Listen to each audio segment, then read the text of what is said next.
Ano ba ang mga inuutos sa iyo, Mang Danilo, ng mga kasamahan mo? Kasi po, ma'am, muna pinagbibigyan ko po siya. Nung katagalan, no, ako nang lagi nagtatapon ng basura, ay malayo pa po hahakutan ko. Tabing dagat pa po. Malayo pa po, kasi cycle lang po ang gamit ko. Kaya ako minsan nahihirapan na rin magakot.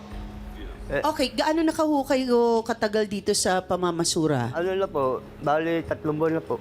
3 buwan pa lang kayong pumasok. Etong mga kasamahan nyo, matagal na po sila Hindi po. dyan? Ano lang po yan, bago lang po yan, mga yan. Bago lang din Kaya lang sila. po- Bakit ikaw yung ginagawang utusan? Kaya lang po, ma'am, pag nalalasing, hindi na makapag-out ako ang papatawag. Ngayon, Kasi nagiinuman. ako po lagi sinisindak. Pagka inuutusan ka ba, Mang Danilo, may inaabot naman sa'yo, Wala parang naman extra? po. Wala. Kasi po, natatakot po ako. May mga kamag-anakan yan, baka magtumbong sa kamag-anak kahit ano-ano. May patulan po ako. Pagtulungan ako. Ano ba yung mga trabahante na yun? Ay, Kasi sasapatusin malayo ko po yung ang mga hakot yun. lang ko eh. Okay. Ano ba ang tawag sa samahan ninyo na mga grupo ba ito? Utility po, ma'am. Utility kayo. Opo. May head kayo. Ano po, kanya-kanyang lugar po kami, kanya-kanyang rota po. Kung hindi na nila lugar, bakit inuutos pa sa'yo kung di mo na inuutos lugar? po ka sa amin kasi po namamawa ang basura. Kaya ginagawa ko lang para may malasakit naman sa bayan. Kaya ginagawa ko po yun. Kaya siyempre, kahit galit na lang ako, magmamalasakit pa rin ako sa barangay. Para alang-alang sa kagaganda ng barangay. Tawagin natin ang pinsan muna ni Edmar na nagsasabing hindi pala utos si Edmar. Jean, pasok.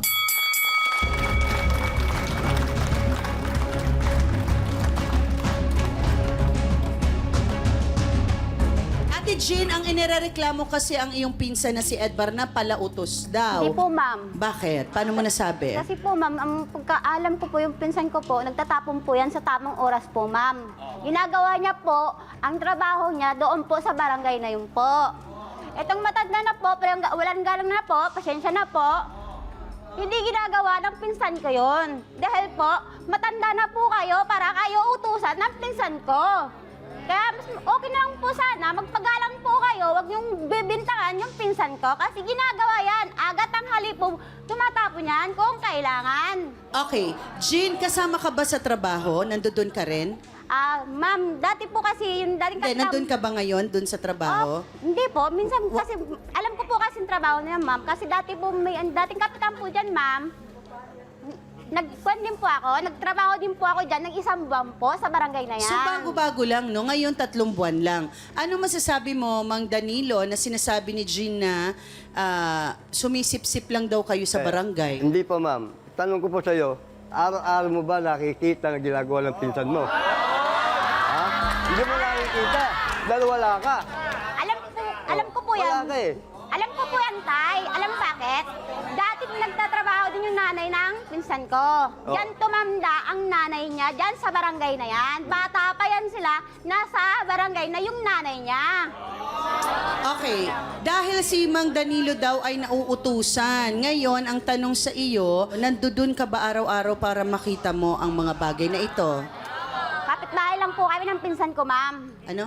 Kapitbahay lang po. Okay. Alam ko po, bawat alis niya ang maga pa yan po, nag-aakulikta po ng basura yan. Okay, pero sa tingin mo pag saan oras ng may tapo po, manggagaling? tinatapon niya po ang basura niya sa Okay. tamang basurahan. Okay, hindi kasi ang tanong dito sa trabaho niya eh. Ang pinag-uusapan natin dito, yung palautos siya na si Mang Danilo ay nagrereklamo. Bakit sa tingin mo makakarating dito sa face-to-face kung ito ay walang katotohanan? May idea ka, Jean? Yun ang hindi ko alam kung anong ibig niya sabihin. Ba't niya pagbibintangan yung pinsan ko ng ganon? At bakit? Kung bakit mag-uutusan ka ng pinsan ko, may sarili kang pag-iisip. Di ba? Matanda ka na. Ito, tanong ko sa iyo, mama. Okay, bigyan natin ng chance si Mang Danilo. At totoo ang sinasabi ni Jean ay matanda ka na, dapat may sarili kang pag-iisip. Ba't ka nga ba daw Alam mo, nagpapautos? dalawa lang kami ang nagtatapon. Sino pa dapat magbigayan para magtapon ng basura? Diba? Magtulungan dapat eh. Magtulungan. Walang nangyayari. Pagbigyan mo nung una, bandang wala, ikaw na mag-isa. Paano mangyayari yun? Paano yan? Di ba may linya-linya din kayo, di ba?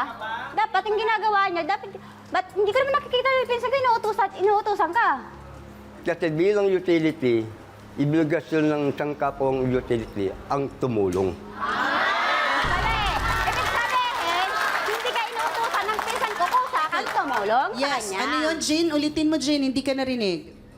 Ang ibig sabihin, di ba, gusto mo, ang kapwa tumulong. Bukal sa loob mo yan, kaya huwag mo sabihin ng pinsan ko na inuutusan ka. Eto, tanong. Gusto mo ba ang lugar natin mamaho? Di ba Ginagawa hindi? niya yung trabaho niya. Kaya nga Gawin mo yung ginagawa trabaho mo. ko lahat para Pare-pareho bilang- kayo trabaho dapat. Walang utusan sa inyo. Bilang Walang utility, silban. Bakit? Ano gusto mo mangyayari bilang doon? utility, ginagawa niya ang Nagpapalapad ka tungkulin ba niya ng papel doon sa kapitan bilang na yun? utility. Dahil Para alam ikaw ko, laging tingnan ng kapitan? hindi mo kasi alam. Wala Alam ko kang naman alam. kasi. Alam ko kasi. Kaya yun. pagtatanggol Kaya mo- pinsan ko. Wala Okay. kang alam eh. Jean, tanong, madalas nga daw bang uminom si Edmar imbes na magtrabaho? Ma'am, nandyan po yung pag-iinom.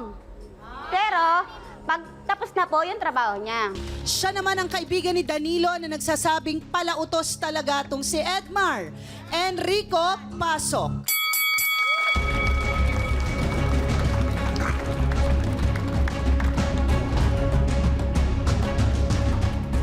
Enrico, ikaw ba ay buhay na saksi raw na talagang palautos si Opo, ma'am. Edmar? Opo. Ano ang alam mong katotohanan? Ano ba ang toka? Ano bang oras ng trabaho hanggang mula anong oras sa umaga hanggang sa hapon? Ma'am, sa gabi lang sila nag-aakot eh. Gabi ang hakot ng basura sa barangay na yan. Opo, labas. Ang labas po kasi ng basura namin is mga 6 pa, pa 6 PM po. Hanggang mga 8 or 10 po. Okay, so dalawa sila ni Mang Danilo lang doon sa barangay na yon. Opo, ma'am. O ano nangyayari? Bakit nasasabi niyong palautos siya? Ma'am, kasi nakikita ko siya lang, nakikita ko nag-aakot lagi eh. Minsan po, wala si Edmar. Siya lang nakikita ko na naglalabas ng basura eh. Gaano kadalas ito kung sa 3 buwan pa lang? 3 buwan pa lang ba, Mang Danilo? Ma'am, gabi-gabi sila naglalabas ng basura eh. Gabi-gabi ba dapat yan? Opo, ma'am. Hindi po kasi nag-stay ng basura sa ano eh. Okay, so eto daw si Edmar ay may grupo. May grupo. Na Mga- natatakot kayo sa grupo? Anong grupo Kami niya? mga kaibigan po, pag sa inuman nila, syempre yung mga May tropa. grupo sa inuman. Tropa. O so natatakot kayo. Bakit? Syempre ma'am, pag ginita kami, pag duma kami sa lugar nila, mahirap po na pagdaan namin doon, kami naman na pagbalingan ng ano. Dahil sisitahin niya kayo. Mga pag inanon namin sila, pag hindi... Hindi, pero nasabi mo ba tong problema mo na to, Mang Danilo, kay Edmar? Sinabi mo? Sinabi ko na po yan. Ano sabi niya? Wala po, tumatawa lang po siya. Tumatawa lang po siya. Pero ano bang kailangan? Sino ang kailangan nyo kausapin? I think kailangan nyo nang kausapin ang barangay. Magpalit ka ng partner sa lugar na yon. Kaya nga po, naghahanap po kami ngayon ng partner para makakuha ng bago at mapalitan. Wala pa po kami makuha. Naghahanap po talaga po kami, ma'am. Narito na ang kasamahan ni Danilo na palautos daw. Edmar, pasok.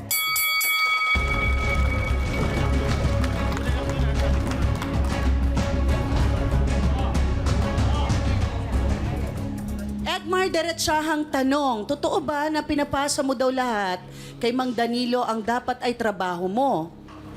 Ma'am, isang beses lang po nangyari yun, ma'am, kasi may emergency po kasi yung anak ko po kasi nagkaroon po ng sakit. Kaya po na pag-utusan ko lang siya na siya munang kukuha ng basura po ron. Pero hindi Isang po, beses pa lang. Na ipaliwanag mo ba kay Mang Danilo? hindi nga po kasi ano eh. Busy po kasi ako sa ano yung ginagawa ko po eh. Pero kayo lang dalawa talaga dito nakatoka sa barangay na to. Opo, ma'am. Ikaw, may driver? Wala po, karton lang po. Yung sa akin po, kariton. kariton, sa kanya po, sidecar. Sidecar. So, tinutulak nyo. Ang sinasabi kasi gabi, ang pangunguha nyo ng basura. Tapos, pag umiinom ka na raw, ay siya na lang daw mag-isa. Totoo ba ito? Hindi naman po, ma'am. Tinatapos ko po bago po ako mag-inom. Nagtatrabaho muna po ako bago mag-inom po. Oh, wala kasi tayong issue sa pag-inom eh. Kasi ngayon, nabalitaan mo ba na kukuha na ng bago na itutoka sa barangay na yun? Mamaya na hindi ko po ano. Okay lang po sa akin yun. Okay lang po sa akin yun. Kahit matanggal pa ako sa trabaho. Kasi pag-uusapan natin, no, meron bang sino ang nagdidesisyon sa lugar? Mamaya malalaman natin kay na Attorney Lorna Kapunan, no? Ang barangay ba dapat ang nagdidesisyon kung sino ang talagang kumukuha ng basura sa isang lugar? Ano po yun, Mang Danilo? Yung bilang kapalit man, pinagpaalam ko na kay Kap yan na para kumuha kami ng kapalit para hindi ako mahirapan. Kasi sa layo na hinakot ko, ma'am, kailangan ko kumuha ng tao. Kaya sabi ko ni Kap, bahala ka. Piliin mo ng maayos na tao, kunin mo. So, siguro dahil bago ka lang, o mas matagal ka na ba dyan sa lugar? Matagal-tagal na rin po ako dyan. Meron na po 30 years na ako dyan sa lugar na yan. Kaya lang, nasa Maliksi lugar po ako.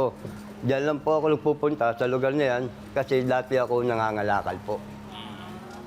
Kayo ba ay nakapag-usap na ni Kuya Edmar tungkol doon sa problema niya na kayo ang laging gumagawa? Kasi Edmar, naintindihan mo ba matanda yung kapartner mo? Ako, ma'am. 'Di ba? Kasi tayo ng bata-bata pa, umaalma tayo pagka... I think team is a team. Walang team, kahit sa basketball, na ikaw lang yung may hawak ng bola, ikaw magsushoot, ikaw magdribble, ikaw ang papasa mag-isa. 'Di ba? Dapat team. Baka doon kayo hindi nagkakaintindihan. Kasi hindi naman yata kayo nag-uusap. Pero nasabihan mo na siya. Hindi naman kami nag-uusap po yan, kami wala po siya eh. Pag pumunta pa ako sa dagat, wala po siya. May pinuntahan daw. Paano ko mapupuntahan siya at makakausap, wala siya sa lugar na yun.